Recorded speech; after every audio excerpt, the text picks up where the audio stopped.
Very, very important for us ladies, especially as we get older, to be mindful of what our spine is doing. So I'm incorporating some thoracic extension because, and thoracic is sort of that middle part of your vertebrae.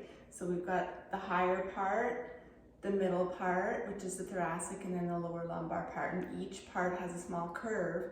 So that thoracic part is thoracic area in the middle there tends to be in a constant flexion state. So if you're sitting, if you're walking, if you're standing, that just naturally, that part of your spine will naturally have a forward type of flexion in it. So I want to make sure that we're doing extension movements to decrease our risk of having these shoulders pointing forward, this area in the back that sometimes humps out, tension in our necks, shoulder issues, and lower lumbar issues will eventually occur if we don't start doing some extension movements. So I'm using my foam roller to do this exercise. To make it a little bit less intense, you can use a yoga mat or roll a towel. But using this is much superior. You just might not be ready for it, especially if you're having some shoulder issues. So typically what happens if we can force the spine to be, the thoracic spine to be more in a extension position for a couple of minutes a day, our posture will improve, and also our shoulder and neck issues will also go away as long as we're continuing with our mobility for the shoulders. So there's quite a few of you who are dealing with some shoulder impingements and issues. Please, all of us should be doing these movements, but for you in particular, if you've got some bad posture issues, this is something to do every single day for 2 minutes. So you're going to place your roller in between your shoulder blades. Okay, and I want you to lock your feet down and make sure that the tension and movement is coming. So I've got the foam roller in between the shoulder blades.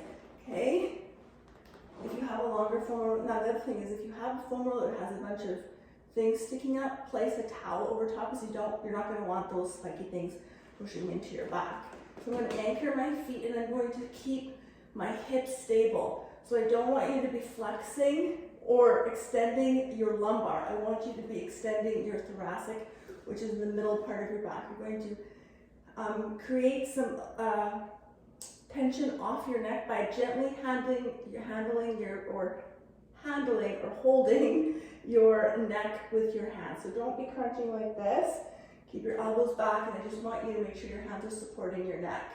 And then I just want you to come back in. Now again, if I allow my lumbar to do the work, my head is going to arch, my back is going to be able to arch so that my head can touch the ground. That is not what we're looking for. We're looking for the middle of your back.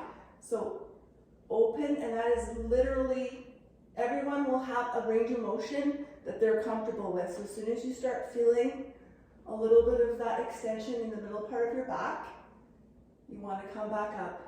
You might want to move the foam roller down an inch, up an inch, and we're literally going to be doing this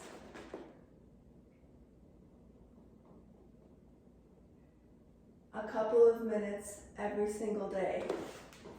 After that, I want you, because it is a little bit of tension on your back, I want you to do a forward flexion of the neck, back to center, an extension, back to center,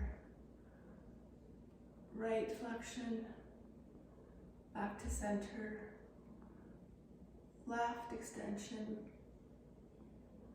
back to center, rotation to the right,